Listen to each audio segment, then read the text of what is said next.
नमस्कार। विश्व न्यूज़ 24/7 में आप सभी को सुस्वागतम। जी दोस्तों, ईरान की रणनीति ने अमेरिका के हरमुज नाकाबंदी दांव को भी फेल कर दिया है। जी हाँ, सही सुन रहे हैं आप। इस नाकाबंदी के पहले दिन ही 20 जहाज हरमुज में अमेरिका की आंखों का सामने गुजर गया।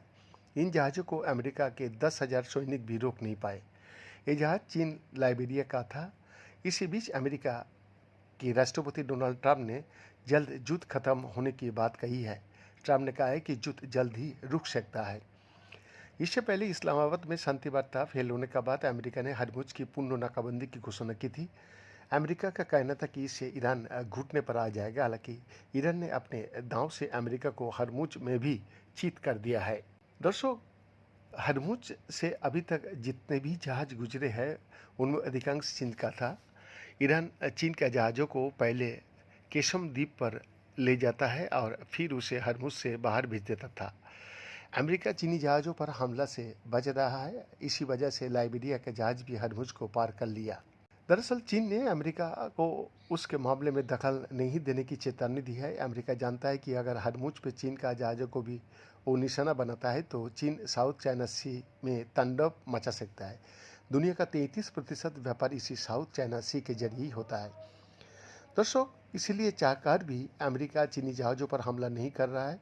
ईरान चीन के जरिए अपना माल आसानी से हरमुज के बाहर भेज रहा है।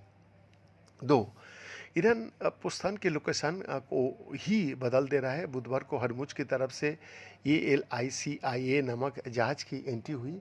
लोकेशन के हिसाब से इस जहाज को इराक से अपना सामान उठाना था, लेकिन ये जहाज ईरान से माल उठाया। यानी लोकेशन में बदल कर भी ईरान अमेरिका के साथ खेल कर रहा है।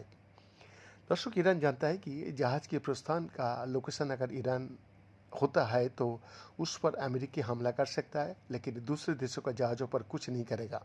अमेरिका ईरान के सामने लगातार जीत हो रहा है। जंग की शुरुआत में अमेरिका ने ईरान में तख्तापलट की बात कही, जिसके बाद ईरान ने अपनी सेना ढांचे को लोकल स्तर पर विभाजित कर दिया, जिसके कारण ईरान में तख्तापलट नहीं हो पाया।